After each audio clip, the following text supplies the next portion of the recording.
So let's sing. Mama mana mandire rahani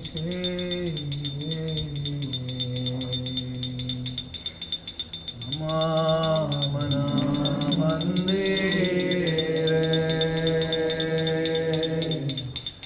rahani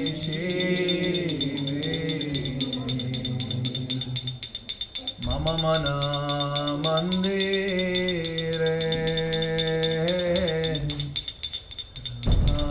anishire Mamana mandire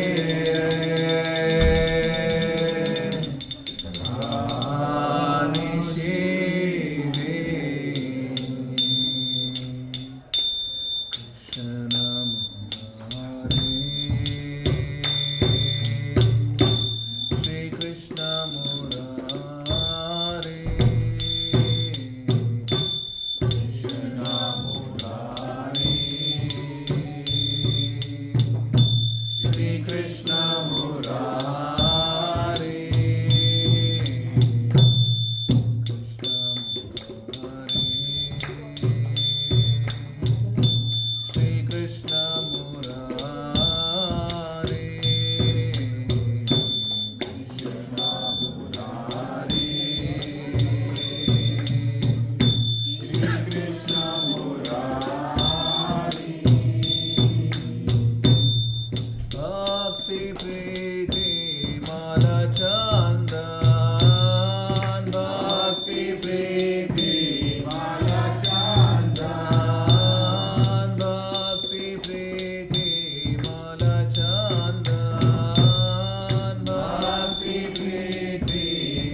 Om Namo Bhagavate Vasudevaya. Om Namo Bhagavate Vasudevaya. Om Namo Bhagavate Vasudevaya.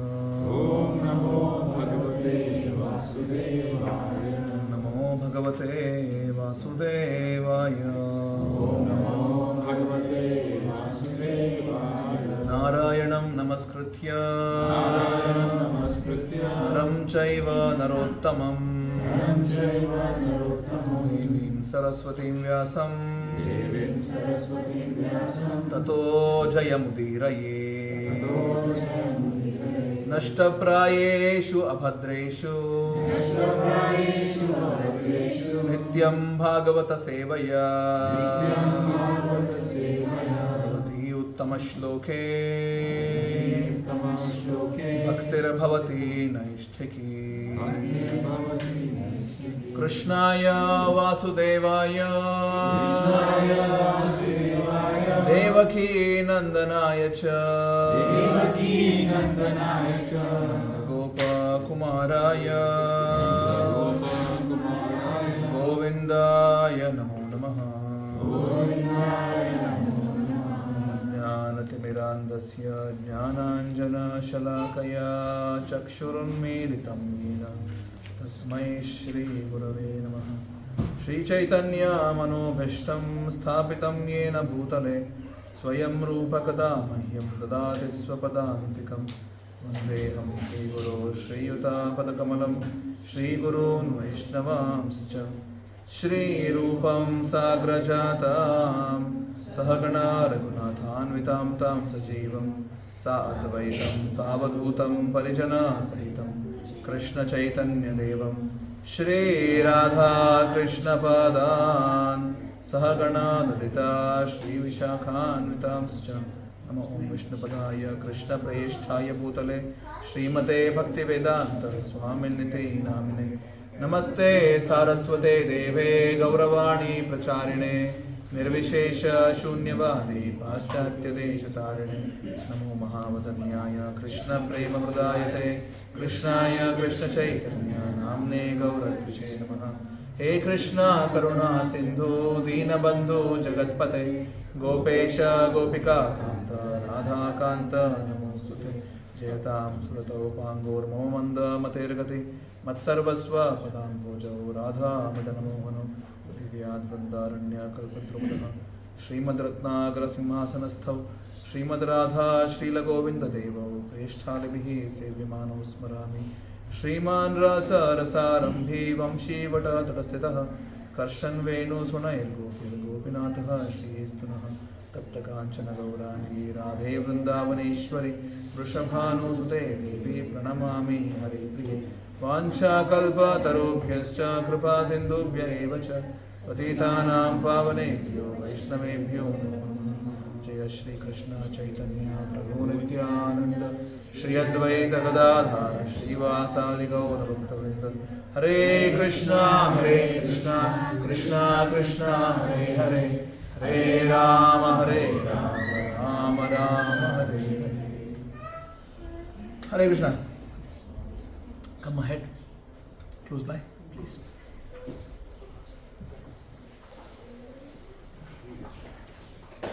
It's difficult to connect if you're all this far away. It's a very nice house, by the way. Very good. Huge. Very nice.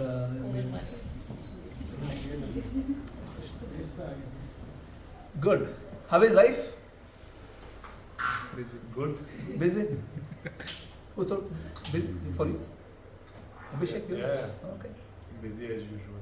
Busy as usual. They're busy or as usual? Busy. As usual busy. As usual, busy. ಹೇಗಿದ್ದೀರಾ? How are you, Mataji? Cake was amazing last week. Thank you. Yeah, anything special you want to say before we begin? Thank you so much. Thank you for coming. You invite, I come.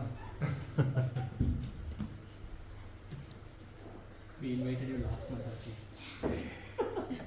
Maybe you forgot. Better if we don't talk about it. I'm upset, to say the least. You missed a historical event, I would say.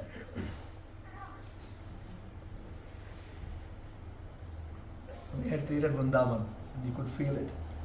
We had posters which were taller than this, 3 meter in width. Then multiple of them in the entire church, and an altar setup which was giving an entire Vrindavan feeling. We made a circle arrangement this time for Kirtan Mela, so all the Kirtaniyas would be in the center and everybody sits in circle. And the kind of vibes which we had created that day, incredible. Everybody who came, they were like mesmerized. You missed. We saw videos. It's only, I think, one video is out. Maharaj's video is out now. Sachinandana Maharaj's video is out on the YouTube. You can watch. It's incredibly good. Confirmed. Anyway, any thoughts on life other than usual business? What's going on? Just thought we'll start with some questions maybe. So if we can get the pace built up. Anything you want to ask? What we have been discussing last time? Anybody remembers what we discussed last time? The time before? No? I remember. First time Vivek came, you remember that, right? Yeah. Was Pavitra Prabhu's house. Yes. Yeah. Second time some other guy had come, Keshav. He is not here. Third time we have Vivek also and Suveda also. So yeah, anything you want to say, Abhishek Prabhu? इतना busy नहीं हो सकते कि you just forget what happened. Where is Mansi? I think वो travel. अच्छा, okay. Yes.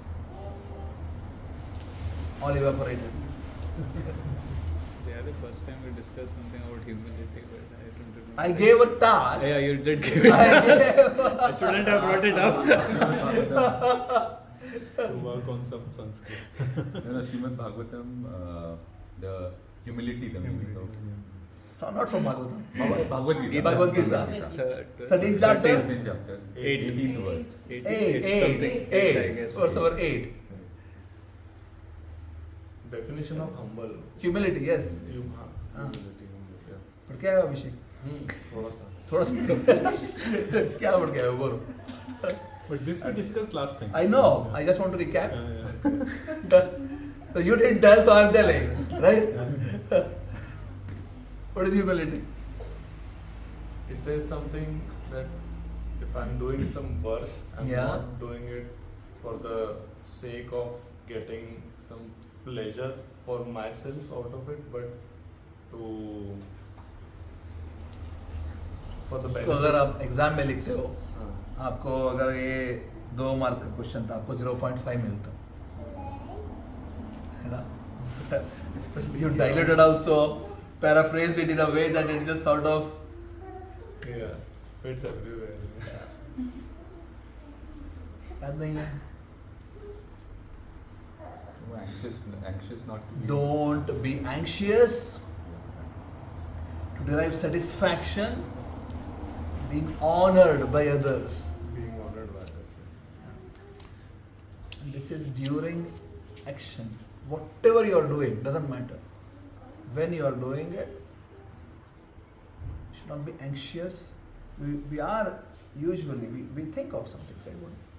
Let's say, I'm coming to Brussels. This is not Brussels. Which city is this? Overrise. So, I'm coming here.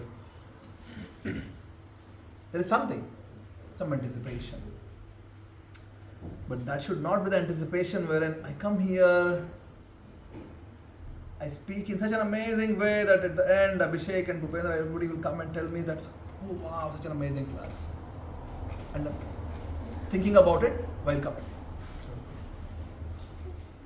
I should not be thinking. Right? So one should not be anxious to derive satisfaction, being honored by others. This is a definition of a sort of present tense. present tense definition. How you function, moment by moment. It is not just fold your hand and just, yes, Mataji. That's not humility. Good. What else? I had asked to brush up Sanskrit, which you all did very nicely. Anyway, you can continue that. That can also be a live request. You can try to do it. Next, last month. No, it's 2 months ago. Yeah, April. Okay. What did we discuss? The pastime. Krishna's Dashamaskanda. Which one? Agasur. Yes. Brahma Vimon Leela. Anything you remember? Most striking things?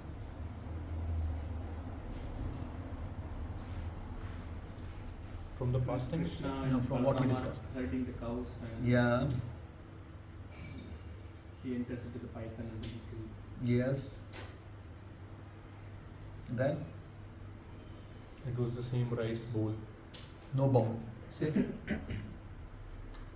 rice. In the hand. No bowl. No speculation. He was eating in his hand, And carrying it in just the hand? holding, which stayed for 1 year. 1 year. Yeah. And the whole background. Yes. Everything had elapsed 1 year plus. This rice had stayed in Krishna's hand. Krishna sort of compressed the time for these boys who were sitting. 1 whole year became just a few moments for them. So we had at the end discussed that Krishna is not something which you can really just think that he's somewhere far away. You can just come from here, right now, if you want. Full-fledged Bhagwan with all his Leela can manifest from here. Can he? What is the proof? Simade. It happened. So we can tell that there is a proof of Prahlad. But do we really know that? That's the question. You've heard it, you know it. Believing is But you believe it, but do you know it? We know it. Our entire 3 hours journey, we were talking about belief and faith and all these things. We believe it, Prabhuji, but to some extent. It If you means say you don't know. That's what it means. That's the simplest explanation to it. If you just believe, you don't know it. Yeah. And that's called as blind. But Srimad Bhagavatam is not blind. This is filled with stories of people who have lived a life which is really Krishna conscious. You may wonder what sort of scattered stories are these, suddenly there is some story about some Bhishma lying on the deathbed, some stories of Kunti praying, and suddenly there is a change of scenes, Parikshit comes, Kardama Muni comes, and Devahoti comes, and Kapila comes, and Prutu comes, and Dhruva Maharaj, and Prachetas, and Priyavrata, and the stories are just, if you are not attentive enough to what exactly is going on, there is a lot of stories. The story of Dhruva, Prahlad, Ambarish, Chitraketu, and lots of stories. Then stories which are just scattered. But there are 2 things. One is that the Srimad Bhagavatam which we have is not the full dialogue between what happened as the conversation between Parikshit and Shukadeva Goswami. It's not the full. What do we have? What is that which we have? Where is the noise coming from? I don't know. toys. Noise? Yeah, what do we have? Srimad Bhagavatam. Question समझ में आया? The 7-day conversation. It is not the full. Okay. I don't know. You don't know. You thought until now that it's full 7 days conversation. Yeah. Yeah? Yes. कभी सोचे हो कितने time लगेगा 18,000 versus को बोलने के लिए? By the way, not 18,000 verses is full conversation because the entire first canto is almost, it is not there. It's not Parikshit and Shukadev talking. Mm-hmm. Only at the end of first canto, Parikshit enters and he starts asking questions. Yeah. So entire first canto you can remove. Entire 12th canto more or less is just also half of it you can remove. So there is a preamble in the conclusion. Who are talking? Sages. Sages and Naimisharanya are asking Sutta Goswami. Who is this person? What is his name? I told this in the first class. Ugrashrava is speaking to the sages in Naimisharanya. The sages ask the questions, and Ugrashrava, who happened to be in the discussion between Parikshit and Shukadev, cherry picked what fits to the questions. Because otherwise, let's say excluding first canto and some part of last canto, let's say there are like around 17,000 verses. Just I'm looking it up, I don't know exactly, but somewhere around 17,000 verses let's say. Gita is 700 verses. To recite Gita, if you just do it full, even in our way, you can do it in 2 hours. Yeah. If you are proficient in Sanskrit, you can do it in 1 hour. If you are Krishna and Arjuna, you can do it in 40 minutes. Yeah. 700 shlokas. Let's say our level, 2 hours, which we can recognize now, right? 2 घंटे में पढ़ सकते हो. On the day of Gita Jayanti we studied 2 hours, not Gita, the Sanskrit. So 700 is 2 hours. So 1,000 is, let's say 2.5 hours, 3 hours, let's say 3 hours, 1,000. 18,000 is 80. multiplied by 3, 54 hours. Is 7 days 54 hours? कितना है 7 days? More than 150. Simple math, say 168. Yeah? So 54 is not 168. So, there you go. You don't have full. Make sense? If they would, because Parikshit says in the end that I have been fasting, I'm just talking with you. I have not eaten, I have not slept. Nothing. Just talking. 7 days, 7 nights, they're just talking. So there is a theme of Bhagavatam. It is not just the full conversation. Full conversation we don't have. Just don't have. Sutta Goswami cherry-picked the answers from the conversation between Sutta Goswami, Sukadeva Goswami and Parikshit, and we have what we have as Bhagavatam. So you need to understand that there must be some logic there, what he is picking, right? Even from the most important conversation, he is picking the most important things. Right? So there must be some logic, some logical flow of what exactly is being given in Srimad Bhagavatam. It's not just scattered around stories.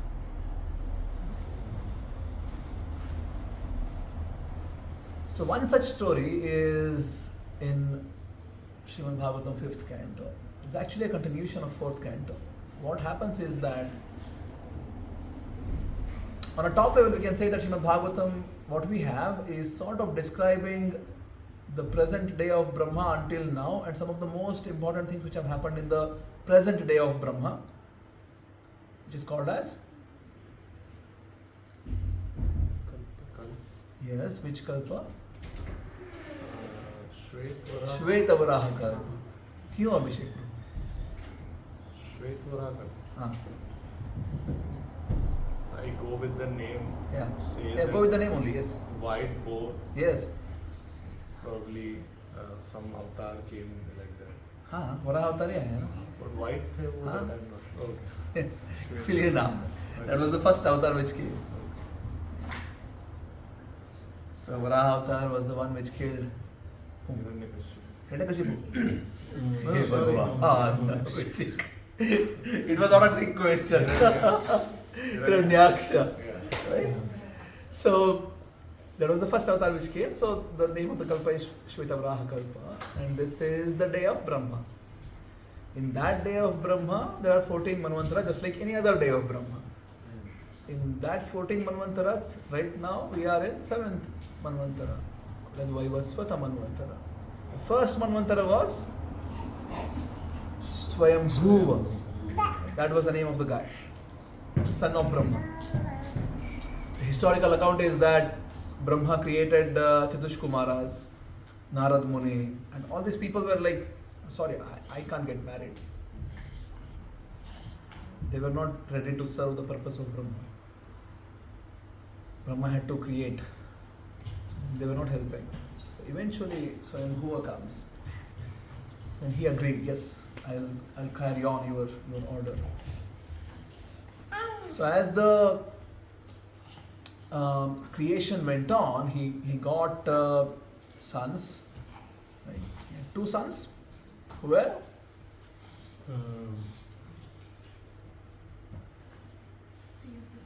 Priyavrata and Uttanapada. And had a daughter by name. I said these names already now. Even today. Today? Yes. Devahuti. Yeah. So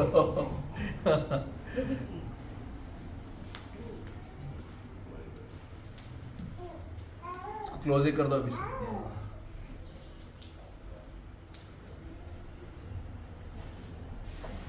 So Swayambhuva got 2 sons, out of which Priyavrata decided that ruling is not for me.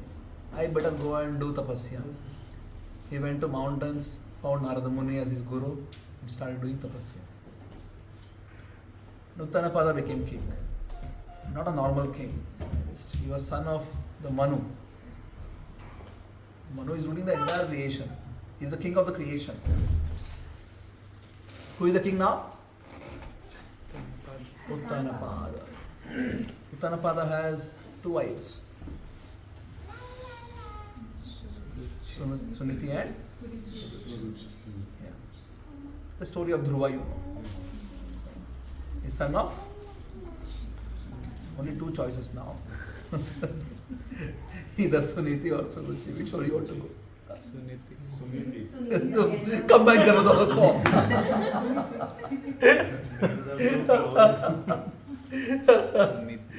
Son of Suniti, right? So Dhruva eventually became the king. And he perfected his life, and right? The lineage continues. Eventually there is, in the lineage comes a great personality by name Anga. Anga was an extraordinary great king. He was performing sacrifice one day. Lots of great brahmanas. And no devata was coming. No one were there. Because when a king with qualified brahmanas would perform yajna, all the devatas would come and assemble. But in this particular instance, no one came. There was no devata present. So Anga became a bit upset, a bit not so happy. Why nobody is coming? It's like you put together a program and no one is there. Imagine. How would you feel, Mataji, today? Everything is arranged, nobody came. And you just don't know. No one is here. How would you feel? Not good? That's it? Bad. Huh? Bad. Bad? Angry, okay. What else? Disappointed, frustrated, good.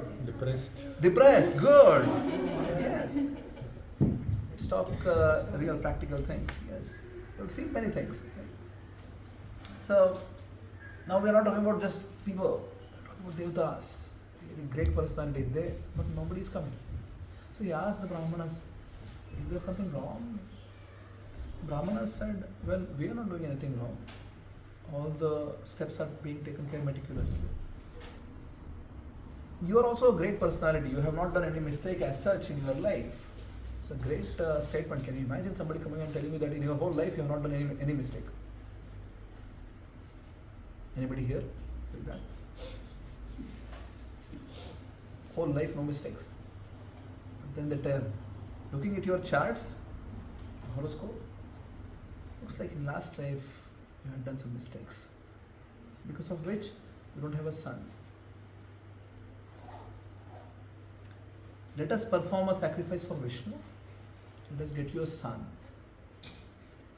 When you get the audience of Vishnu, all the devatas will come with him anyways. So they started doing a sacrifice for Vishnu. The specific desire that there has to be a son now for the king. The king's name is Anga. Eventually there was a great divine personality who came from the fire and gave a Mahaprasad. Told the queen, you should eat it. Get a son. And there was a son. The son's name they kept as Vena. What is the name? Vena. Krishna. And Vena just grew up as a total nonsense. He would start playing with the kids, take them to the well and push them and kill them. So unnecessarily hurting everyone. And Anga just couldn't contain, just couldn't teach anything. He would just fail every single attempt. No matter how hard he tried, Vena anyway grew up to a personality who is so cruel that the entire kingdom is just afraid of this person. They just run away. If you see, oh my God, very nice coming. Can you understand? You can understand. Why not?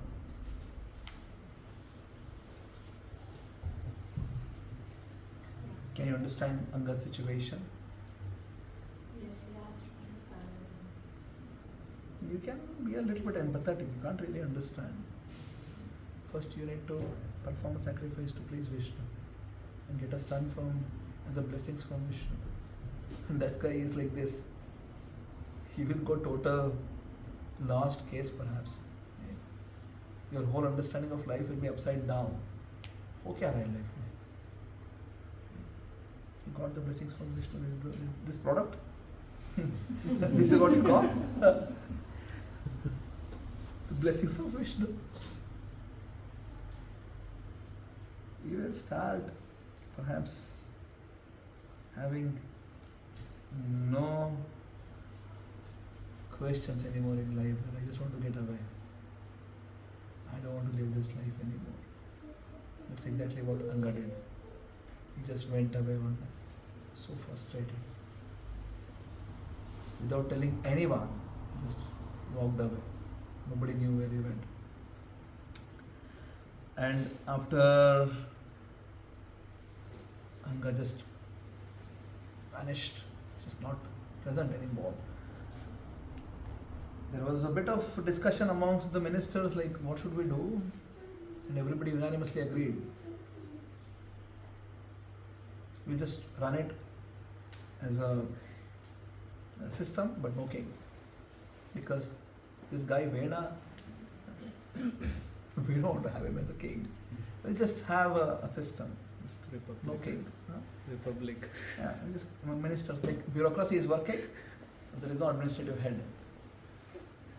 And that system was a bit chaotic because all the thieves and everyone, like there is no one person to give verdict on anything. So suddenly the thieves and the rogues, they started becoming very powerful. And they would just come and just rob any house, anywhere, just create chaos and just, create a bit too much of a uncomfortable situation even for the sages in the forest.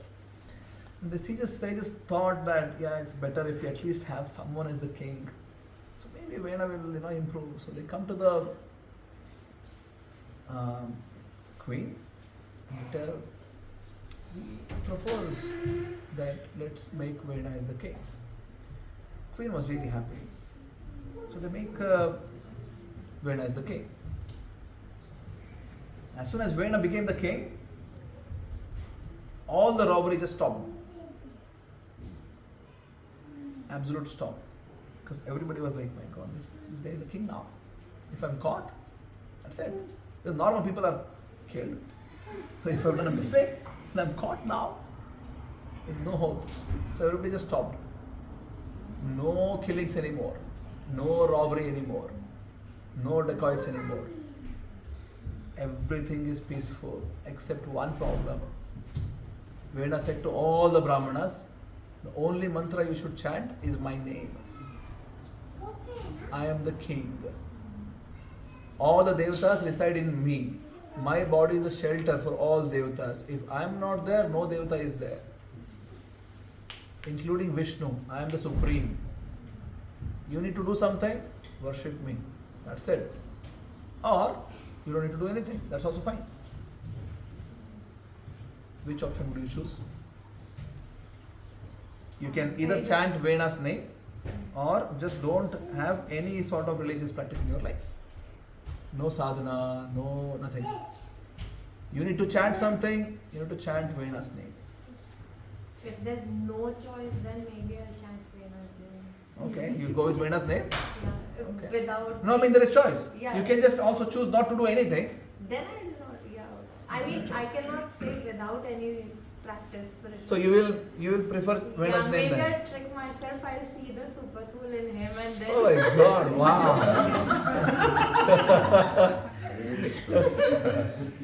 Mansi should not be even living in Kali Yuga.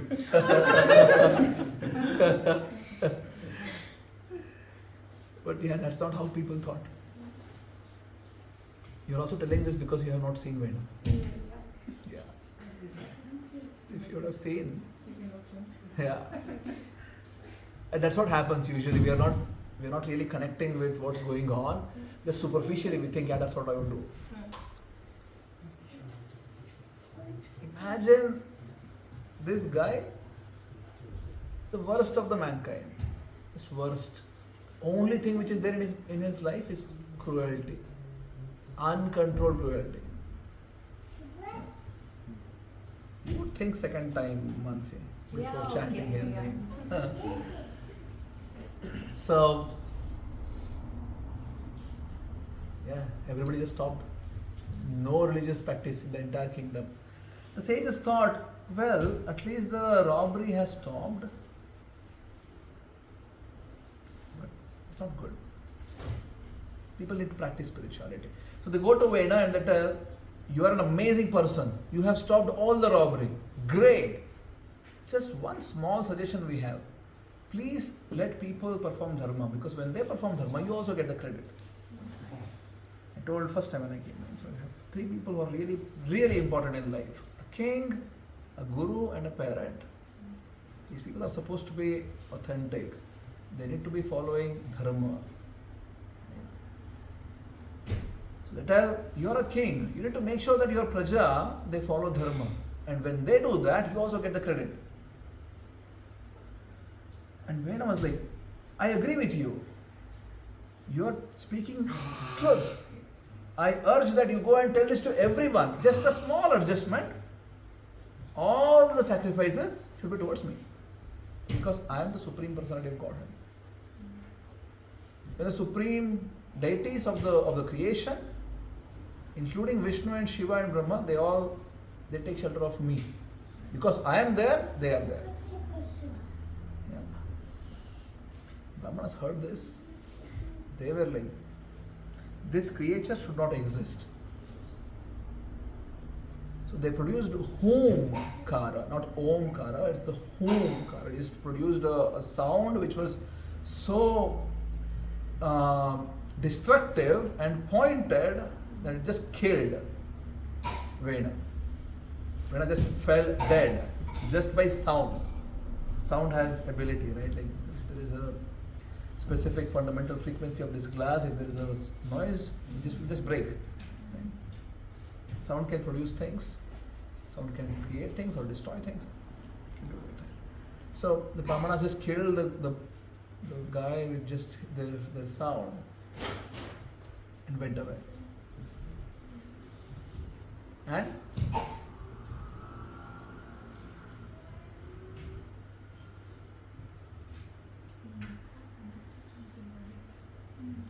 Then dharma started. huh?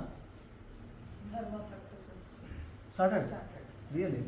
Thieves would have come back. Thieves started, right? So no king again. Thieves started. Again robbery. And the Brahmanas were like, my God, like, what should we do? We went to fix it, couldn't fix it. We went to, again tried to fix, couldn't fix. Again there is robbery. They went back. This wife of Anga, she was so attached to Vena, she didn't do the final rites for the body. The set of specific herbs and different ointments and a few mantras, she was able to protect the body as is. It was just intact.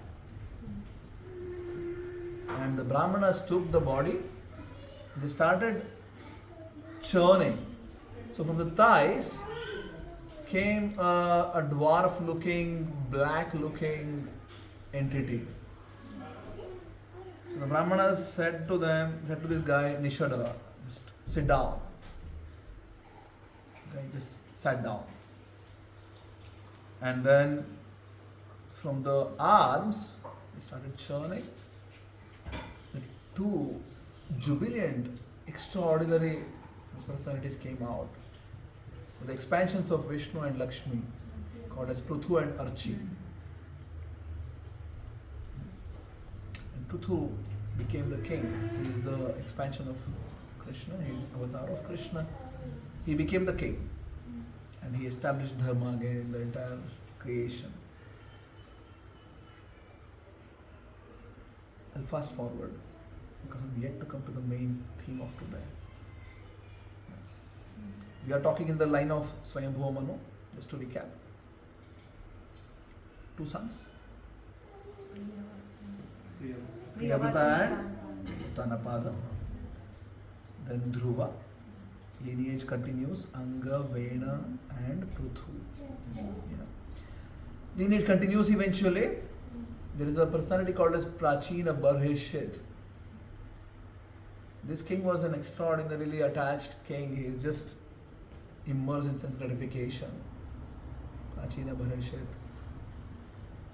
And he had sons called as Prachetas. And he sent all his sons, you go and perform austerity to please Krishna and come back and rule afterwards. Even though he himself is just fully engrossed in sense gratification. Narada Muni comes, and then he preaches to Prachina Barheshit by telling a story of a hypothetical character called as Puranjana. Just made it up. Then eventually Prachina Barheshit is like, which story are you telling about? Eventually understood, oh, it's my story. Somebody who is so attached. Narada Muni gave spiritual instructions to Prachina Barheshit. And then after him, Prachetas became the king. And suddenly after Prachetas, there is no king. So this is the entire fourth canto in a nutshell. What we just discussed. Except the Sati and Shiva section in the beginning. So many people. And suddenly, Swayambhuva Manu is confused. No king anymore. So he remembers. Whom?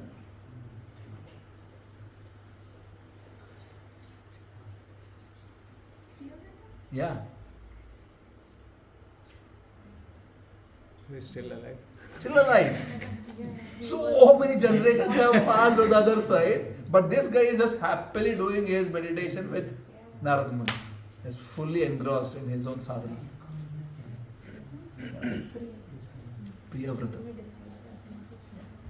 So someone says, oh wow, I have one more son. I'll go there. So he comes to Priyavrata and tells, come, become the king now. And And Narada Muni says,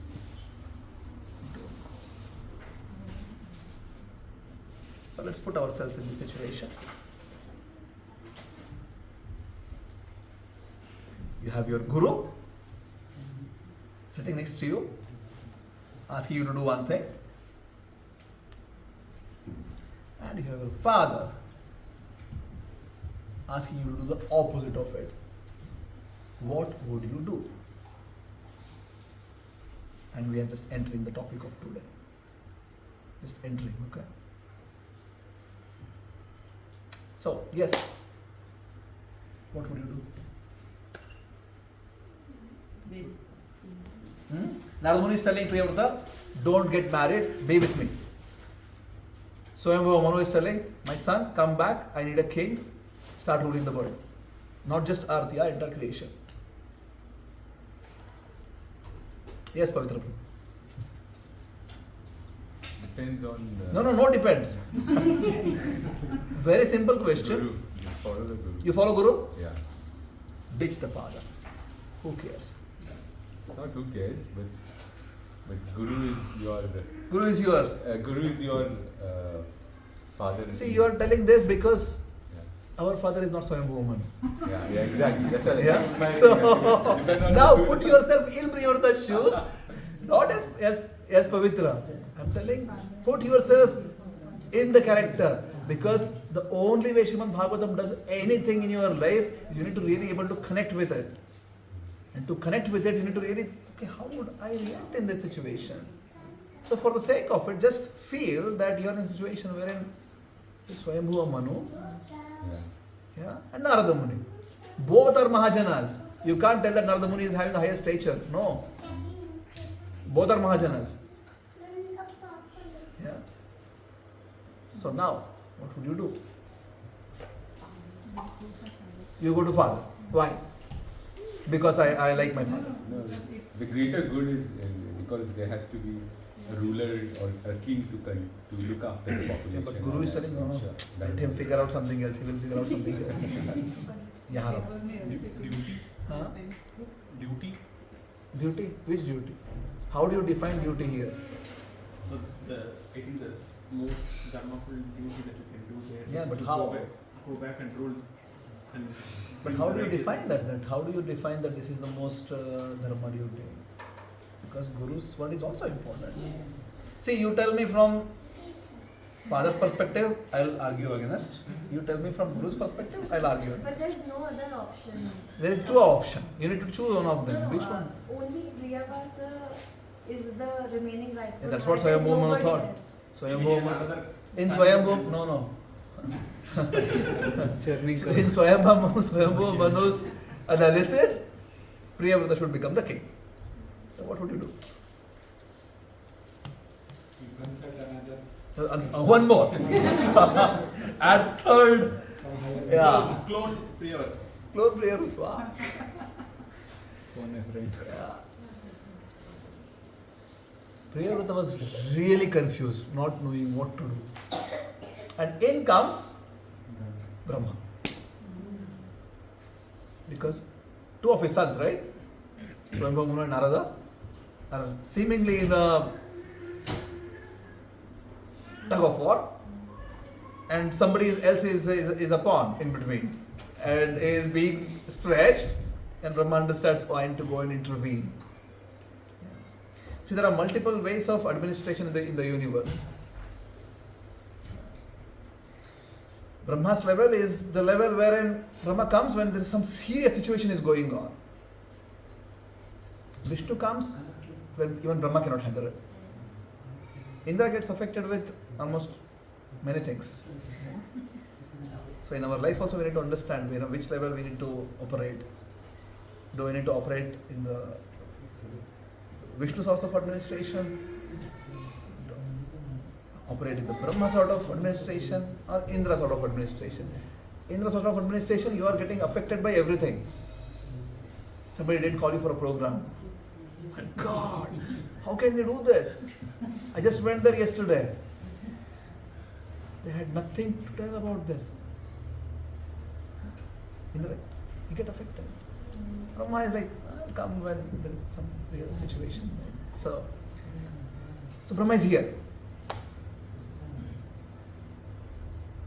Brahma's initial pitch to Priyavrata put you in shock. Brahma tells to Priyavrata, do not be envious of Krishna. That's the first thing which Brahma tells to Priyavrata. How do you feel now, Pavitra Prabhu? You understood? Priyavrata is confused. I don't know what should I do between these two people. Both are respectable, both are really highly qualified individuals, and both are Mahajanas, and what should I do? And then Brahma comes, the supreme father of this created universe. You should not be envious of Krishna. How would you feel? More confused. Huh? More confused. More confused, right? Oh, what are you speaking, Brahma? Address my problem. We'll see what to do about Krishna later. Right? Yes, what else? How do you feel, Hansi? Even more helpless. Like, More helpless. Brahma says, it really doesn't matter. What you do never matters in life. What matters the most is what's your consciousness when you're doing it. So it tells, it's really not about you being in the mountains or being as a king. It doesn't matter. If you're serving Krishna in your consciousness, that's what is the most important thing. So try to keep Krishna in your heart. Do not be envious of Krishna. It's a heavy statement. Are you envious of Krishna? This Mansi, are you envious of Krishna? Why? Envy means jealous. No. No? You are not envious of Krishna. No. It was about Other Mansi, are you envious of Krishna? I don't understand this actually. How can someone be envious? Because maybe my knowledge is very limited. But हाँ. I know just the classical examples like Hiranyakashipu. But etc. Hiranyakashipu But- छोड़ो, आपको बोलो. No, Are you I envious don't of know. Krishna? No, never. You are not envious of Krishna. No. नहीं. Because that's the reason I'm here. But do you understand? Well, that's theoretical statement. Are you envious of Krishna? Kalyuga people are, because they see why Krishna enjoys, why can't we? Some people Okay. are envious. I know people who are envious.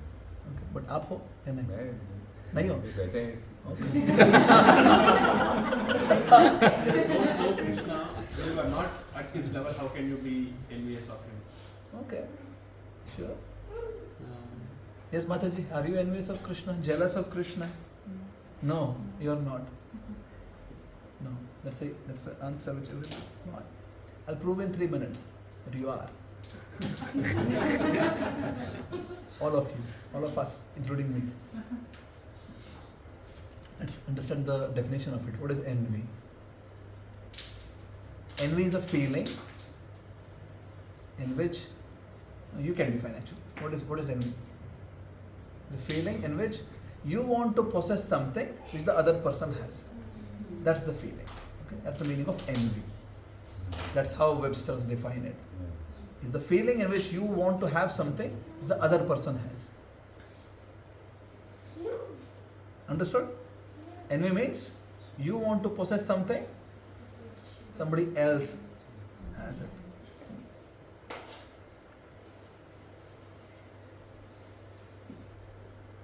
Either of the Mansi, do you want to control your spouse?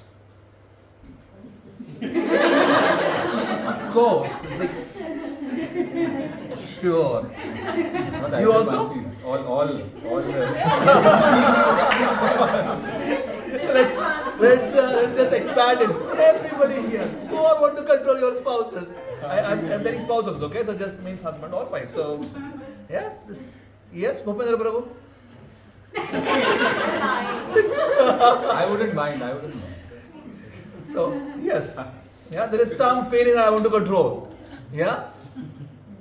How many of us want to enjoy in life? Anything. I want to enjoy. Yes. I want to be happy. Yes. If you are telling no, you're really lying. Yeah. Nobody looks forward to get a COVID and I just want to suffer, Prabhu. No, Prabhu. I just want to suffer. No, right? To be happy. Even without COVID, we are not enjoying Prabhu. How many of us want to possess things in life? Want to have a nice car, want to have a nice house, nice family, nice situations. Yes? Oh no, Prabhu. I'm happy on the street, Prabhu. I'm just happy. Wherever I am, just Prabhu, just give me 6 feet land. Why do you need 6 feet? Right? So you want to possess, you want to control, to enjoy. This is the foundational feeling of every single living entity, including an ant. An ant is going around and carrying a sugar crystal on the head. Why do you think it's carrying the sugar crystal? To enjoy. And it has this firm feeling that it belongs to me. I possess this. Right? Otherwise, why would it pick? If it knows that no, this doesn't belong to me, why would it pick? Right? Everyone has this feeling. But unfortunately, Mansi, these are not your attributes. To be an enjoyer, to be the controller, to be the person who has everything, possesses everything, this is not the definition of a Jivatma. Now you have something which someone else, or you want something, you don't have something, and somebody else has it, and you want it. What is this called as? Yeah? You agree? Yes, Mataji? Does it qualify that we are jealous? We didn't know that we were jealous. No, you knew for sure. It's just that we cover it up. That no, I'm an extraordinary, amazing devotee. I am. So it's just that we just cover ourselves that no, I'm an amazing devotee. I'm just, before we were just amazing persons, now we have become amazing devotees. So, before we were just best person, now we are best devotees. That's how. And then we say, no, Prabhu, I don't have this kind of. But then these three remain. That's the fact of life. It doesn't matter. You've been chanting, reading, what doesn't matter. Still, these three things are there. The deepest, most desires of the heart. I want to enjoy, I want to possess, I want to control. It's there. As long as that's there, I'm envious. Because as such, a Jivatma owns nothing. Nothing. Even your body is not your property. It is not yours. Whatever you possess is not yours. A living entity, the only thing it can have is a desire, and based on a desire, that's how the whole karmic cycle is built up. Right? So now Brahma is telling to Priyavrata, don't be envious of Krishna. If you're not envious of Krishna, it doesn't really matter whether you're a king or sitting in the forest, the mountain. It really doesn't matter. Either ways is okay. Getting understanding? So Priyavrata then thinks, okay, fine. I'll become the king. He went and became the king. And got so lost in the opulence. Priyavrata was so extraordinarily brilliant like the sun. And one day he thought, why should there be night? So he started walking or traveling in his chariot opposite direction of the sun. So sun is traversing in one direction. Priyavrata started traversing in another direction. So for one day in the entire universe there was no night at all. Because Priyavrata was as jubilant, as brilliant, as shining as sun. Can you imagine this guy? So he he became such an opulent personality that he forgot totally whatever he was so really worried before. But then because he followed the instruction, eventually he perfects his life. So, what I wanted to share was that, when we study Srimad Bhagavatam, we need to really be attentive to the details of it, like what exactly is going on and what can I adapt in my life. The most important thing in this whole section is one line of Brahma to Priyavrata.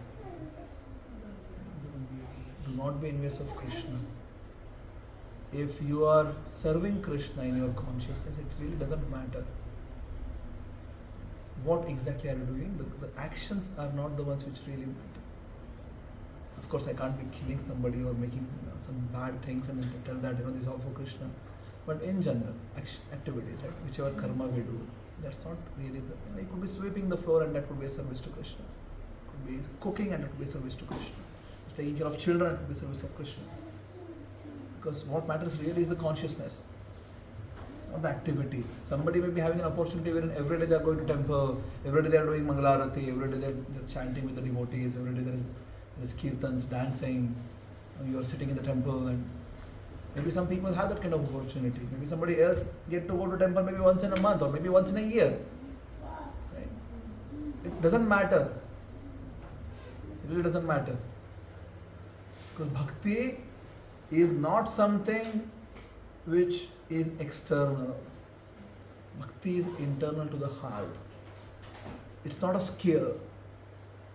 Bhakti is not a skill. Bhakti is something which is so deep within the heart. It's about how your heart reverberates for Krishna. And whatever you do, doesn't matter what you do. Which is the most important thing. And that should be the most important thing in our lives also. Should be devotees across time and space. Not, I'm devotee in the morning and then 8 hours, I don't know. Then 3-4 hours with the family, just a chaos, I don't like it much. Then I get to read Bhagavatam, I'm devotee again.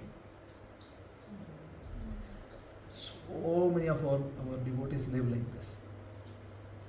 Like morning 2 hours, I'm devotee. It's for Krishna. Really don't like this, and to somehow exist, forced to do this, 8 hours job, 5 days a week.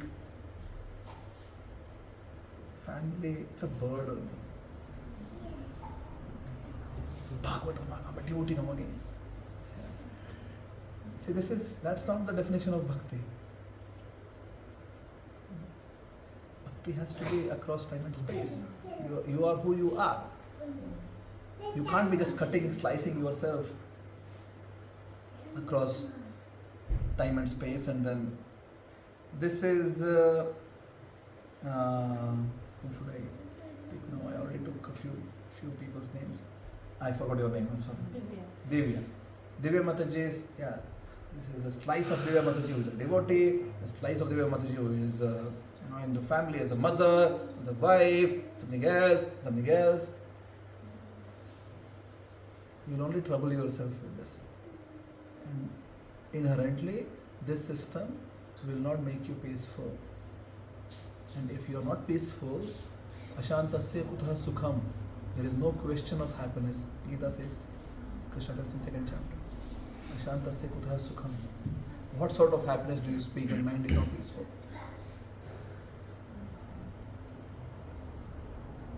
So, any thoughts? Questions? Comments?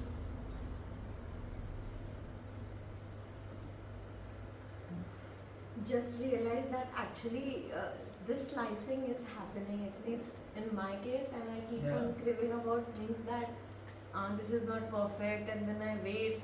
I'll say to Abhishek, give me some time for, let's say, reading or something, but that's not the correct way to do things. This lecture brought me into this mindset again, that I have to reconfigure and do each and everything, even if I like or not, as a service. So it can be like you said, Prabhu, beyond time and space. The bhakti has to be like that. So thank you. Wrong interpretation. Oops. If you like it or not is not what I said. Okay. Yeah. Good. And then you are again, if you start doing, and then you are again superimposing. See, bhakti is a very natural state of affair. So Prabhupada says bhakti is not an artificial imposition on the heart. You have a heart irrespective of where you are. You agree? Yes. Yeah. Bhakti means heart has a state of existence which is reverberating for Krishna, irrespective of where you are. It's not an artificial imposition. I like it or not, I'll somehow do it. No. You should be able to do it for Krishna. That's it. You should be able to perform in a way that it is for Krishna. Now, even if you you might- do 5 minutes per day, that should be for Krishna. It's like everything you do is a service to Krishna. I told the opposite of what you said. Yes.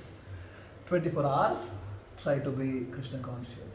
Because this slicing, cutting of Krishna consciousness will not be really. I mean, of course, we need to have sadhana, we need to have dedicated times for it, but we need to understand that that's there to make us Krishna conscious. Krishna tells in Gita to Arjuna, Tasmat sarveshu kaleshu ma manusmara yudhyacha. Tasmat sarveshu kaleshu. You understand? Sarveshu is all the time. Mam anusmara. Smara is remembering. Anusmara is repeated remembering. And that we can do only when we understand who we are truly. Who are you? Mansi, who are you? Mansi will have a few. Now I'm thinking all my answers are wrong. It's better just to keep quiet now. Jivatma. Yes, Jivatma? Are you sure? Huh? Yes. Do you really know? No. Just read it. So trying So you to don't know? learn it. I also don't know. But we need to be honest about it, that I don't know. So the purpose of life should be towards that then. I need to really be very sincere in my seeking. Dharmasya hi apavargasya narthorthayopakalpate narthasya dharmaekantasya kamo labhaya hi smrtah. Bhagavatam first chapter, first canto, second chapter. Dharmasya hi apavargasya, whatever you are doing, narthorthayopakalpate, there is no meaning. I quoted this first session also. Okay. Narthasya dharmaikantasya kamo labhaya hi smrtah. There is no meaning unless it is really towards Krishna, unless there is apavarga. Activities are targeted towards apavarga. I told about pa, pha, ba, bha, ma, and that's when I told please learn Sanskrit. Parishrama, Vena, Bandhana, Bhaya, Mrityu. Pavarga.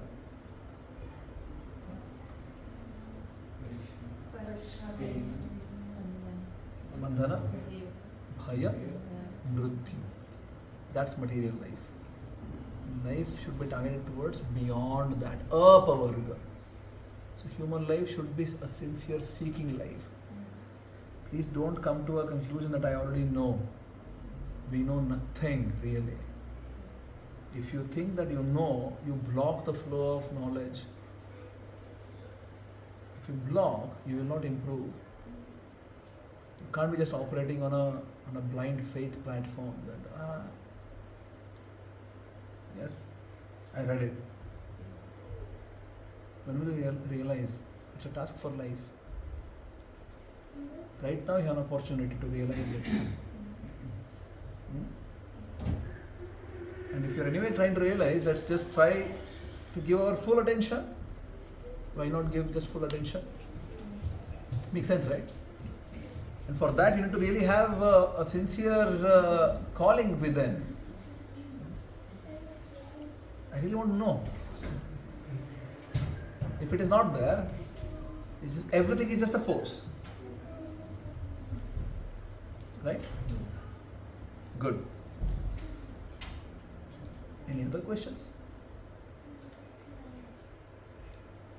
Prabhu, I have a question. Yes? Tell me. So like you said, we should try and be Krishna conscious 24/7. Mm-hmm. But like before coming to Krishna consciousness, of course I still have I had a personality, and then after you start getting knowledge, you try to improve yourself. I mean, of course, everyone has weaknesses, you're working on them.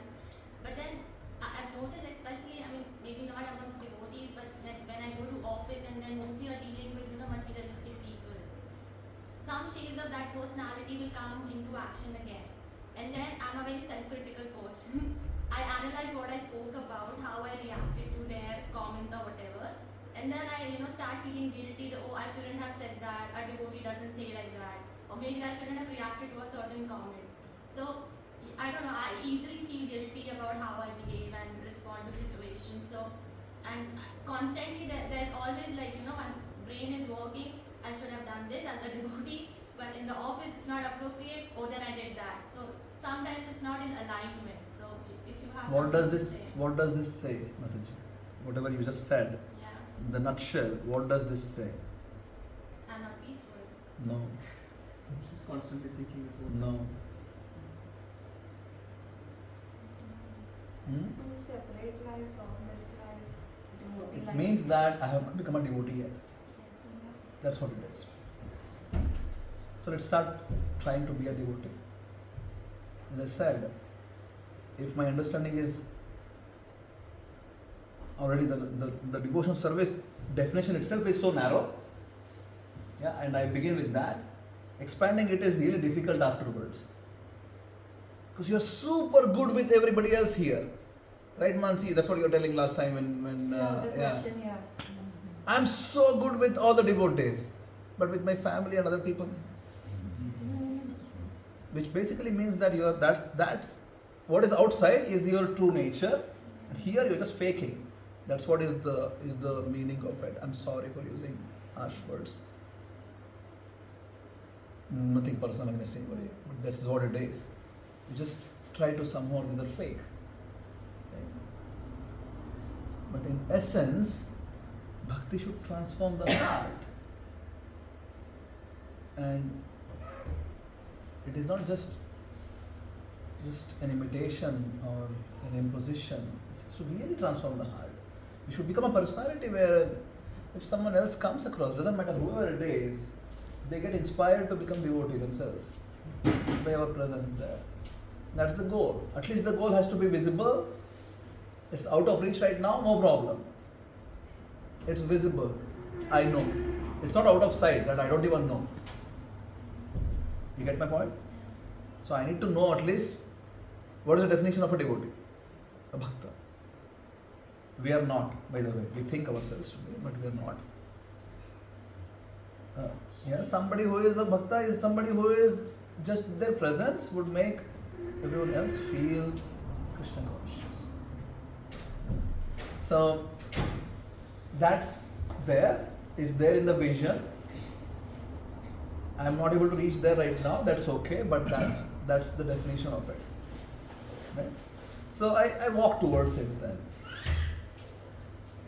Then the question is, should I become guilty? No, you should become enthusiastic about it, because this is a problem statement which I need to address. It's my shortcoming. Let's be enthusiastic about it. Why not? It's a challenge for life. Let's take it. Let's be enthusiastic. Let's address the problem. What is the problem? I am materially contaminated. That's the problem. Let's address it. No more. I'll be enthusiastic in addressing it. Yeah. The root cause is that I am materially contaminated. There has to be sincere seeking to come out of it. A sincere endeavor to come out of it. And we need to understand it's not a natural imposition. It is not artificial at all. Bhakti has to, it's like a nice flower blooming. Right? We live very close to tulips.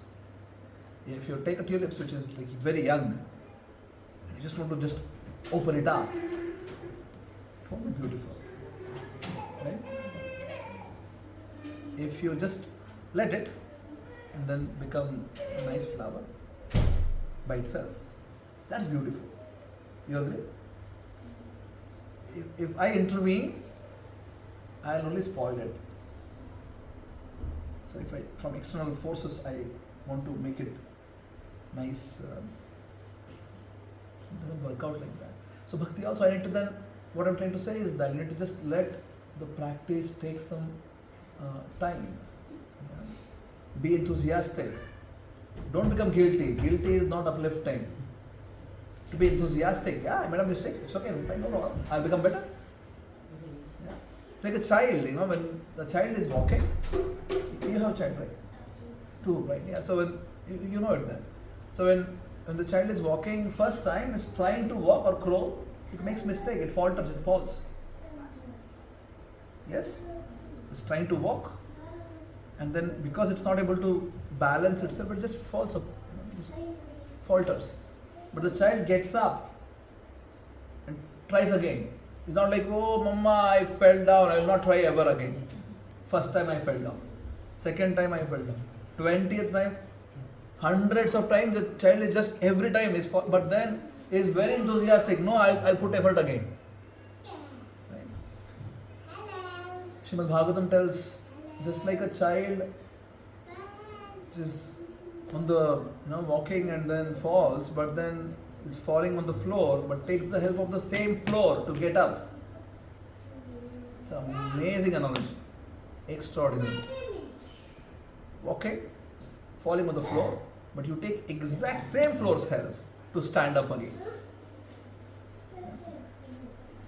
So use the situations which are making you feel I am not a devotee. Use exact same situations, become a devotee. I will remember this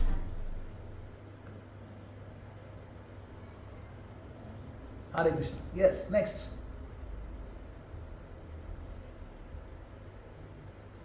Prabhu, I am feeling so frustrated right now that I don't want to tell anything anymore. I just want to add to this because usually when I also look at these situations like this, because everybody starts like this, Matik. So I personally follow one statement which I always keep on reminding myself is that you don't need to be very serious, you need to be very sincere, right? That's the one thing I have. And then second thing is judgmental. Like as devotees, initially we're very judgmental of everybody. In the office, you're the same. I am also still many times. But it's like how Prabhuji said that remind yourself of Krishna. So give yourself opportunity of reminding yourself of Krishna. So I am a devotee. Would I have, you contemplate, would I have done it in this way? Or is there a different way I could approach the same? But later, like some reactions are so But when you make mistakes, Yeah. everybody gets angry, and it's first, and also that many of us also try to change our nature, which we should not. You have a certain nature. Devotee doesn't mean that you have to change your nature, that you have to change what you are. No, it is that the way you are, just direct all of those things probably towards Krishna. So Krishna should be the center of your life.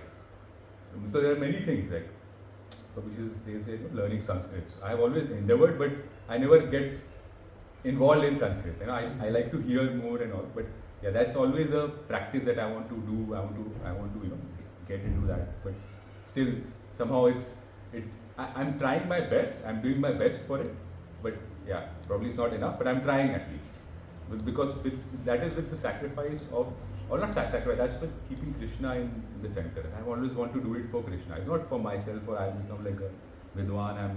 It's not. It's that I can understand these scriptures better, So I think with sincerity, we become very serious, and that seriousness will take away the joy of Krishna consciousness. That's what I have. This is my personal, kind of from the beginning. This is how I have thought of myself. Judgmental, serious. We become very serious.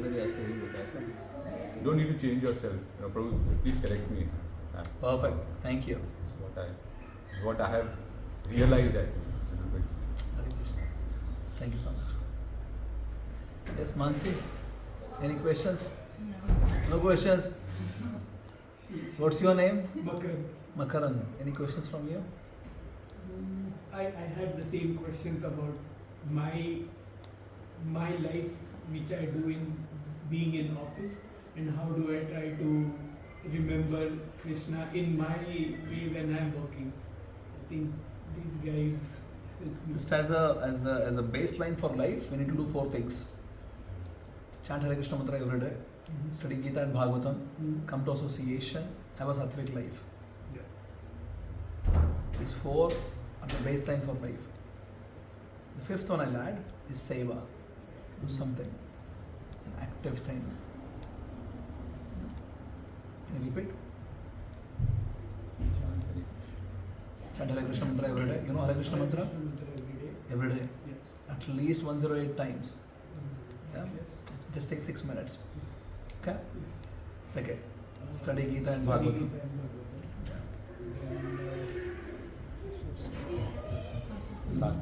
Come to association, satsang. Yeah. 4th one? 4th one is Live a sattvic life. Sattvic life. And then 5th one is the Seva. If you can have this as the baseline for life, then life will start. Bhakti life will start. Okay? And eventually you can then experience the joy of it. But then before we start experiencing the joy, I need to first put efforts. Yes. Yes. I need to be qualified to experience the joy. To put some efforts. Like the practice. Practice is really important. 2 days back, I was telling him, sometimes I'm so judgmental about others. Like he did that, and yeah, judgmental. So I told him whenever I am judgmental about others, just correct me. Don't be judgmental. So that's what. Just before 2 days back.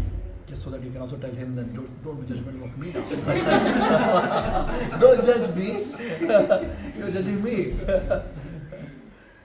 Later I Don't judge that I judge others. I'm joking. But yeah, please let's have a baseline for life and then really sincere efforts in there, and then eventually everything else can come into a straight line. But you need to start putting efforts. Okay, good. Yes, any questions? No questions? So how do you start learning Sanskrit? But I can send you some few documents. but I personally feel that I have become too old to start.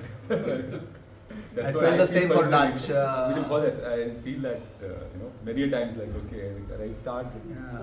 Then is it too Could late? be. Just give it a shot. Is Yeah. there anything for children to teach Yeah. Sanskrit? I'll send a few documents and you can start with it.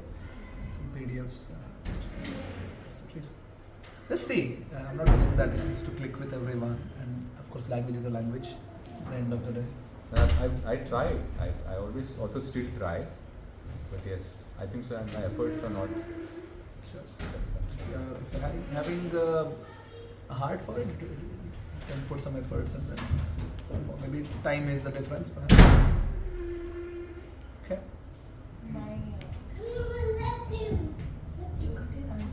Pregnant the second one. Yeah. And in this pregnancy, although during my daughter it was COVID time, and I was at my mother's place, and at my mother's place it's all full day bhajan. Like the way you said, even when she's washing utensils, it's that. When she's about to sleep, it's that. So they have been brought up in that family, and now when I'm married and I'm in this life, we hardly take time to do anything.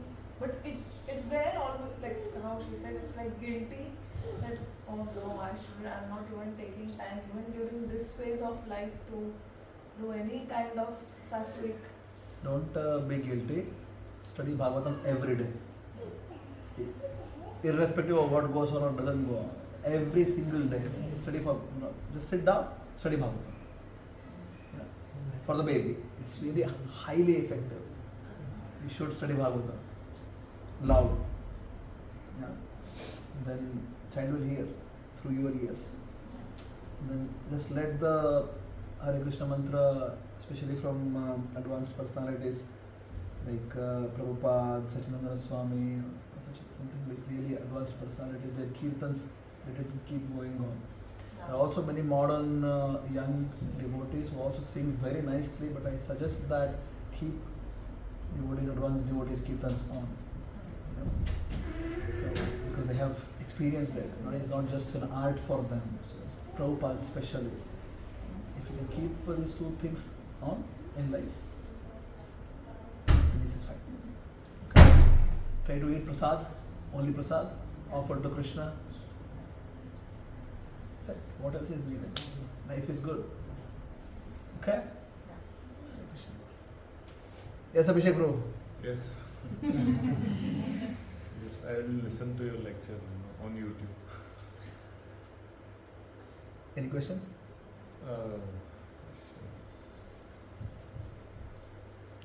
Not coming right now in my mind, but yeah, like Mataji said, we sometimes feel guilty about things which we should have done or could have done in that way, but could not do it due to some external circumstances. But then it is also in our mind, it is also kind of thought that it is kind of excuse. You can still do it. There are things, but those two thoughts, and we always choose the one which is more convenient to us, and not the one which is more accurate or more aligned with our path of spirituality. So how to choose that thought, or instead give priority to the other thought, because we know what is right and what is wrong, and we still choose the things which kind of going towards wrong and not right.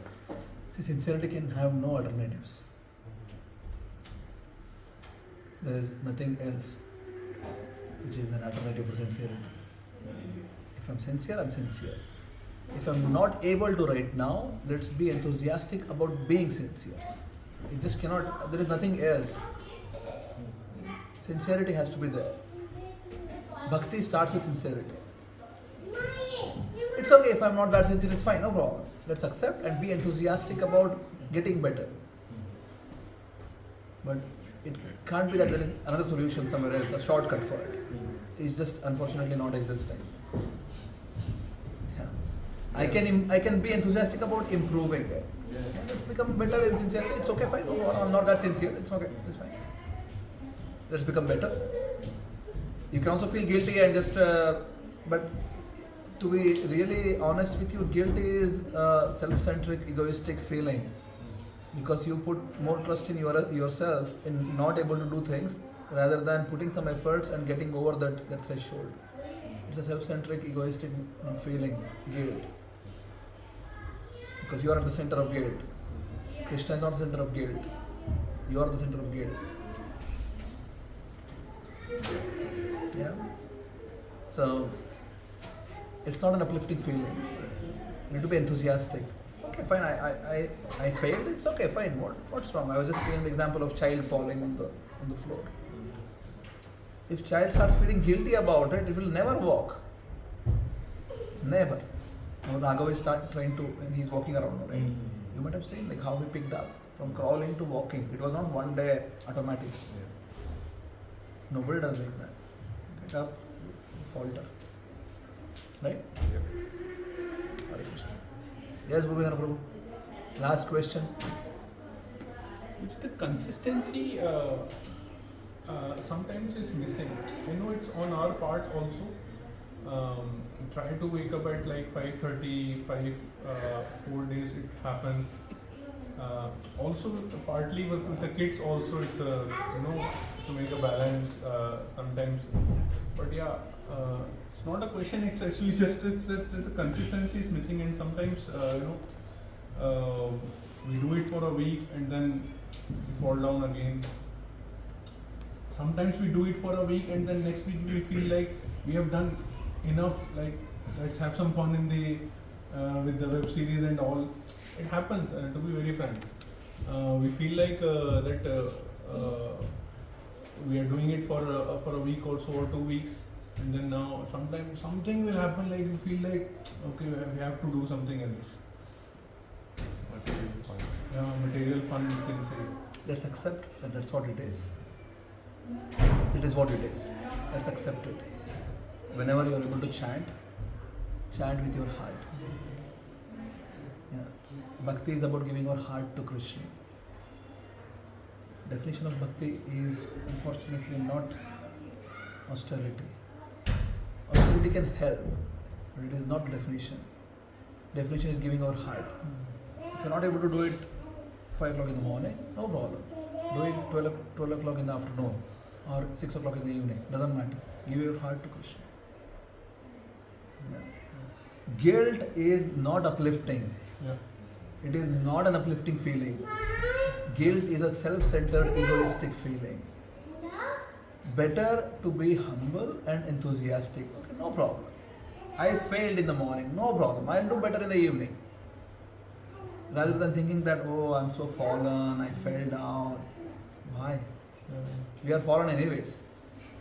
It won't change by you thinking either ways, right?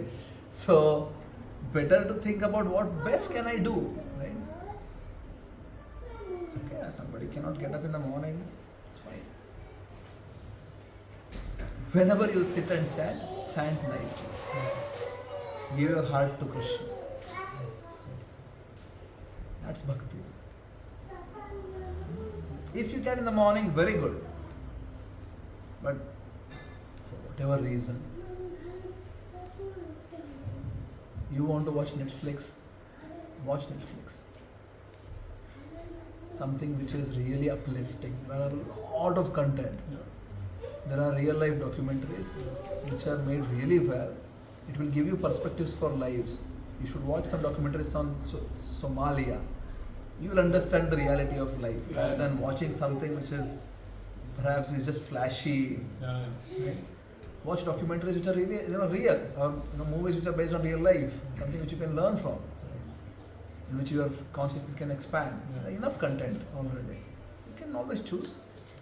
It's always better rather than suppressing. Give something which is in the positive direction.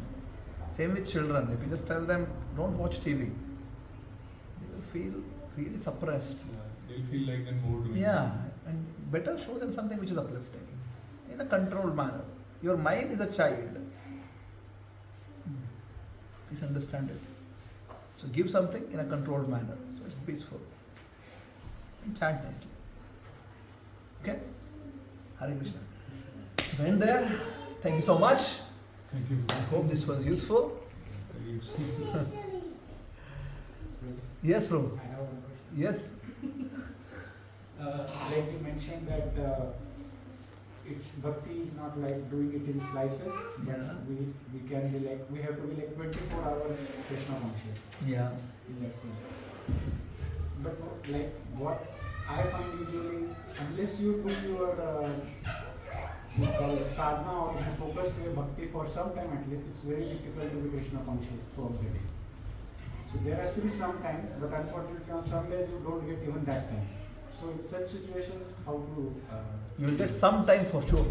You can't tell that I don't have any time at all.